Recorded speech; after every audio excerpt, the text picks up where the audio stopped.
జగన్మోహన్ రెడ్డి గారు అధికారానికి దూరమై ఆయన నేతృత్వంలో వైఎస్ఆర్ కాంగ్రెస్ పార్టీ 11 సీట్లకే పరిమితమైన తర్వాత కూడా చంద్రబాబు నాయుడు గారు లాంటి వెల్ ఎక్స్పీరియన్స్డ్ పాలిటీషియన్స్కి అయితే అర్థమవుతోంది 40% ఓటు బ్యాంక్ ఉంది, జగన్మోహన్ రెడ్డి గారి బలమేమి క్షేత్రస్థాయిలో చెక్కు చెదరలేదు అని.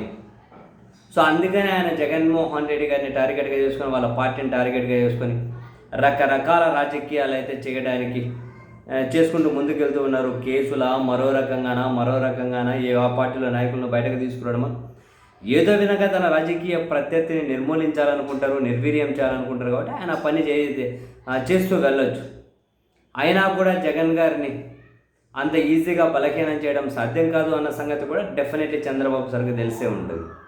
కానీ కొందరు చిన్న వాళ్ళు ఇన్ ద సెన్స్ ఎమ్మెల్యేలుగా ఉన్నవాళ్ళు, ఎమ్మెల్సీలుగా ఉన్నవాళ్ళు, లేకుంటే మరో రకంగా వీళ్ళు జగన్మోహన్ రెడ్డి గారిని ఇన్సల్ట్ చేసుకుంటూనో, లేకుంటే ఆయన హేళన చేసుకుంటూనో, ఆయన మీద జోకులు పంచులు వేసుకుంటూనో, వీళ్ళు గొప్ప వాళ్ళగా ఊహించుకొని జగన్ గారిని మనం తక్కువ చేసి చూడొచ్చు. సో దట్ జగన్ను అంటే ఇదంతా కూడా ఇన్సల్ట్ చేయడం ద్వారా జగన్ను బలహీనం చేయొచ్చు అని చెప్పి కొందరు భావిస్తూ ఉన్నట్టున్నారు.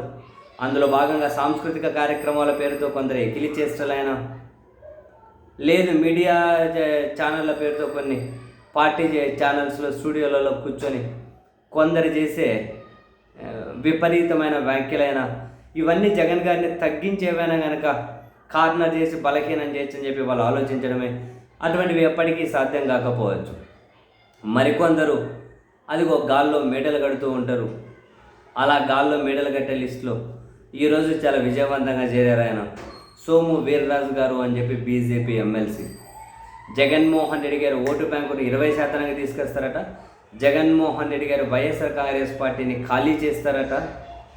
జగన్మోహన్ రెడ్డి గారి పని అయిపోయిందట, ఆయన పూర్తిగా 0 స్థాయికి తీసుకొని వస్తారట. ఇటువంటి మాటలన్నీ మామూలుగా సోము వీర్రాజు గారు టీడీపీని తీవ్రంగా వ్యతిరేకిస్తారు కాబట్టి మరి ఆ ముద్ర నుంచి బయటకు రావాలి అని జగన్ గారి మీద, వైసీపీ పార్టీ మీద ఆయన ఏదో టార్గెటెడ్గా ఇటువంటి పెద్ద మాటలు మాట్లాడినట్లు అనిపిస్తుంది. కానీ జగన్మోహన్ రెడ్డి గారి ఓటు బ్యాంకును తగ్గించాలనో, 40% మంది దాన్ని ఇంకా తగ్గించాలనో, లేకపోతే వైఎస్ఆర్ కాంగ్రెస్ పార్టీని ఖాళీ చేస్తే వీళ్ళన్నట్లు కేసులకు భయపడో, లేకుంటే మరో దానికి భయపడో, ఎవరైనా వైసీపీ నుంచి వేరే పార్టీలకి మారినా, అలా నాయకులు మారినంత మాత్రం వైఎస్ఆర్ కాంగ్రెస్ పార్టీ బలహీనపడుతుంది అని చెప్పి కనుక బీజేపీ అనుకున్న, సోము వీర్రాజు గారు లాంటి నాయకులు అనుకున్న, వాళ్ళ అమాయకత్వం మీద రాజకీయ పరిజ్ఞానం ఉన్న ఎవరైనా జాలి పడడం తప్ప చేయగలిగింది మాత్రం ఏమీ ఉండకపోవచ్చు. ఎందుకని 15 సంవత్సరాల జగన్మోహన్ రెడ్డి గారి రాజకీయ ముఖ చిత్రాన్ని కనుక చూస్తే జగన్ గారి సామర్థ్యం ఎవరో ఒక నాయకుడు రావడం వల్ల రాలేదు. ఎవరో ఒక నాయకుడు వైఎస్ఆర్ కాంగ్రెస్ పార్టీలోకి రావడం ద్వారా జగన్ బలం పెరగలే, వైసీపీ బలం పెరగలే. జగన్మోహన్ రెడ్డి అనే ఒక వ్యక్తి తన 15 సంవత్సరాల రాజకీయ జీవితంలో సొంతంగా పార్టీ పెట్టిన దగ్గర నుంచి ఈ సెకండ్ వరకు కూడా ప్రతి అడుగు కూడా ఆయన పార్టీ బలోపేతం కోసం, ప్రతి అడుగు కూడా ఆయన చాలా కమిటెడ్గా ముందుకెళ్తూ, మాట మీద నిలబడుతూ రాజకీయాలు చేసుకుంటూ వస్తూ ఉన్నారు. కాబట్టి ఆ జగన్మోహన్ రెడ్డి గారి వ్యవహార శైలికి, జగన్మోహన్ రెడ్డి గారి రాజకీయంగా ఆయన వ్యక్తిత్వానికి, జగన్మోహన్ రెడ్డి గారి కమిట్మెంట్కు అండ్ 5 సంవత్సరాల్లో జగన్మోహన్ రెడ్డి గారు ఖచ్చితంగా మంచి పాలన చేశారు అని ఎవరైతే నమ్మి ఆయనతో కనెక్ట్ అయ్యారో, ఇవన్నీ ఆయనకు ఉన్నటువంటి అస్త్రాలు. ఇప్పుడు పార్టీలో నెంబర్ 2గా ఉన్న వ్యక్తి వెళ్ళినంత మాత్రం 10 మంది కార్యకర్తలు కూడా అటువైపు వెళ్ళలేదు. లేకుంటే ఇంకో ఎవరో సీనియర్ నాయకులు వెళ్తారు, వెళ్ళినంత మాత్రాన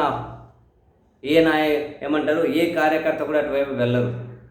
నాయకులు అనబడే వాళ్ళు వెళ్తే ఏ పార్టీలోకి వెళ్తారో ఆ పార్టీలో ఎవరైనా కనుక కార్యకర్తలను వాళ్ళు తయారు చేసుకోవాలి. కానీ జగన్మోహన్ రెడ్డి గారికి ఉన్నటువంటి కార్యకర్తలు ఎవరైతే ఉంటారో ఆ పార్టీ ఎవరిని చూసి చాలా బలంగా ఉందో, కనీసం 40% ఓటు బ్యాంక్ ఉందో, ఆ 40%లో ఓటు బ్యాంకును బీజేపీ టార్గెట్ చేసినా, సోము వీర్రాజు గారు లాంటి వాళ్ళు ఇటువంటి మాటలు ఎన్ని మాట్లాడుకున్నా 1% కూడా వీళ్ళు ఖచ్చితంగా చెక్కు చెదిరించలేరు ఏ కోశాన. ఎందుకంటే ఇప్పుడు వీళ్ళు జగన్మోహన్ రెడ్డి గారిని టార్గెట్ చేయడం ద్వారా జగన్ బలహీనపడి మనం బలపడతామని చెప్పి వీళ్ళు అనుకుంటారేమో. మనం చాలాసార్లు మాట్లాడుకున్నాం, జగన్కు ఉన్నటువంటి ఈ ఓటు బ్యాంక్ ఏదైతే ఉందో తాను రాజకీయ పార్టీ పెట్టిన దగ్గర నుంచి ఇప్పటి వరకు ఖచ్చితంగా కంటిన్యూస్గా నడుచుకుంటూ వచ్చే వాళ్ళే ఆ 40% ఉన్నారు. ఖచ్చితంగా నడుచుకుంటూ వచ్చేవాళ్ళే. మధ్యలో ఎవరైనా యాడ్ అయిన వాళ్ళు ఉన్నా మొన్న ఎన్నికల్లో వాళ్ళు ఏమైనా వ్యతిరేకత జగన్ గారి నుంచి పక్కకు పోతే పోయి ఉండొచ్చు.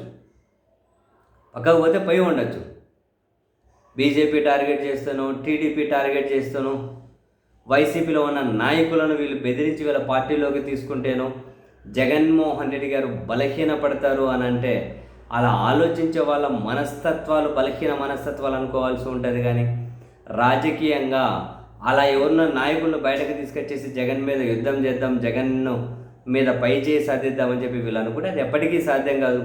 వీళ్ళకి ఇప్పుడు అంత ధైర్యమే ఉంటే ఇప్పటికైనా టీడీపీ, జనసేన, బీజేపీ వీళ్ళందరూ ఉమ్మడిగా కాకుండా అవును మేము ఒక్కరమే పోటీ చేసి అధికారంలోకి వస్తామని చెప్పి ఏది మాట్లాడమనండి.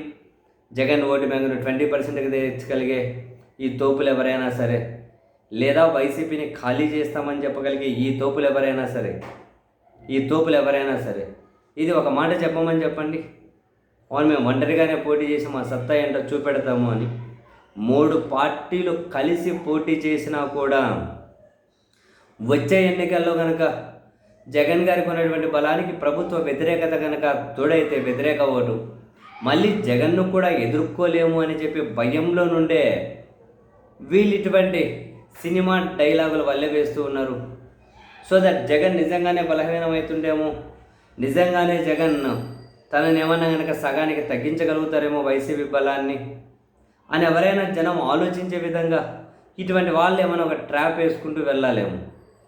అండ్ జగన్మోహన్ రెడ్డి గారి క్యారెక్టర్ మీద వ్యాఖ్యలు కానీ, ఆయన క్యారెక్టర్ని అసాసినేట్ చేసే విధంగా కథనాలు కానీ, ఇంకా రకరకాలుగా జగన్ గారిని టార్గెట్గా చేసుకొని ఈరోజు కాదు 15 సంవత్సరాల నుంచి అవే జరుగుతూ ఉన్నాయి. కాబట్టి ఇప్పుడు సోము వీర్రాజు గారు లాంటి వాళ్ళు వచ్చేసి ఏదో మాట్లాడినంత మాత్రాన వైసీపీ క్యాడర్ ఏందో అభద్రతా భావంలోకి పోవడమో, వైసీపీ క్యాడర్ ఏంటో అమ్మో బీజేపీ టార్గెట్ చేసిందా జగన్ బలహీనపడతాడని చెప్పి రెండో థాట్ కూడా రాకపోవచ్చు. ఇటువంటి వాళ్ళు ఎంత ఎక్కువగా టార్గెట్ చేస్తే జగన్కు ఉన్నటువంటి ఓటు బ్యాంకు మరింత బలోపేతం అవ్వడం తప్ప మరే రకంగానూ కూడా జగన్మోహన్ రెడ్డి గారు బలహీనపడకపోవచ్చు. 3 పార్టీలు వీళ్ళు కలిసి ప్రభుత్వ వ్యతిరేకతకు ఓటు కూడా సింగిల్ లైన్లో వీళ్ళు మేనేజ్ చేసుకోగలిగితే, ప్రభుత్వ వ్యతిరేక ఓటు వీళ్ళ కనుక ఎక్కువ లేకుండా పోగలిగితే, 3 కలిసి ఉంటే మరి అప్పటికి పరిస్థితి ఎట్లా ఉంటుందో చూసుకోవాలి. కానీ ఒంటరిగా పోటీ చేసిన జగన్మోహన్ రెడ్డి గారిని ఎదుర్కోలేము అన్న సంగతి వీళ్ళకు తెలుసు. మనం ఎంత టార్గెట్ చేసినా జగన్ గారి ఓటు బ్యాంకును 20% తీసుకురావడం ఇంపాసిబుల్ అన్న సంగతి సోము వీర్రాజు గారికి ఏంది, వాళ్ళ పెద్దలకి ఢిల్లీలో ఉన్న వాళ్ళకి కూడా ఖచ్చితంగా తెలిసే ఉంటుంది. మరి ఇవేమీ సాధ్యం కాదు అని మరి ఎందుకు మాట్లాడతారు ఇంత పెద్ద పెద్ద మాటలు అంటే, జస్ట్ ఏదైనా జగన్ బలహీనమైపోయాడు అని చెప్పి జనాల్లో ఒక మెసేజ్ పంపించడము, లేదా జగన్మోహన్ రెడ్డి గారి బలమైన క్యాడర్ ఉంది కదా ఆ క్యాడర్ని బలహీనం చేయడం కోసము ఇటువంటి ట్రిక్స్ ఎగ్జిక్యూట్ చేస్తూ ఉంటారు. అవి వర్కౌట్ అవ్వవు, పోవు.